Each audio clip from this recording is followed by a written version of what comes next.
Sa ibang balita, pagkatapos pa ng Semana Santa, ilalabas ng Department of Transportation ang panibagong alituntunin hinggil sa PUV Modernization Consolidation Program. Base yan sa naging pagpupulong ng 6 na pro-PUV-MP Transport Group representatives kasama si Transport Chief Vince Dizon. Ang balitang ito ni Ian Maghanoy. Simula nitong Lunes, malaya nang nakakabiyahe ang ilang mga tsuper ng traditional jeepneys na hindi pa rin nagpapakonsolidate sa ilalim ng PUV Modernization Program. Resulta ito ng pagpayag ni Transport Chief Vince Dizon mula sa naunang naging panawagan ng Manibela at Piston sa Special Committee for the Review of the Public Transport Modernization na binuo ng Department of Transportation. Isa itong komite na inatasang makinig sa magkabilang panig ng mga transport groups. Yun nga lang, ang basbas na yan ng DOTR, wala raw kalakip na pag-aanunsyo hinggil sa bagong patakaran sa naturang programa.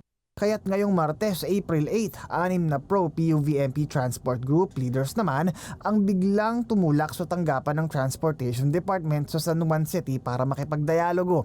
Pero ang resulta, pagkatapos pa raw ng Semana Santa ilalabas ang panibagong guidelines. Ngayon, kinakailangan hintayin natin yung lalabas na mekanismo pagkatapos ng mahal na araw.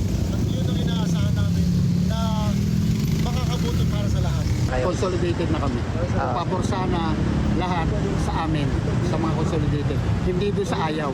Sila yung nagpapadelay ng programa. Sa ngayon, siniguro ng Land Transportation Franchising Regulatory Board ang patuloy na implementasyon ng programa. Pag-aralan natin yan, may committee tayo para dyan. And we'll just wait for the committee to decide and come up with a policy, an improved policy. Malaking bagay rin daw kung tutulong ang Kongreso sa paglalaan ng karagdagang budget sa programa para ito ay may sa katuparan. Nagkakahalaga ng 2.8 million pesos ang bawat modern jeep na ipapalit sa mga traditional jeepney sa ilalim ng programa. Bagay na hindi raw kaya ng bulsa ng ordinaryong tsuper na barya-barya lang ang naiuuwing boundary. Kahit na hindi na namin hingin, if the congressmen wanted to help, then they probably could na sila appropriate for this if they wish. Subsidy from the government. Kahit ano pa yan, 20% subsidy. Ngayon, kung ibibigay na libre, bakit hindi? Pero mukhang hindi doable yun. Sa programang ito, na malaking programa, hindi ba rin pinag-uusapan natin? Para sa Balitang A to Z, Ian Maghanoy.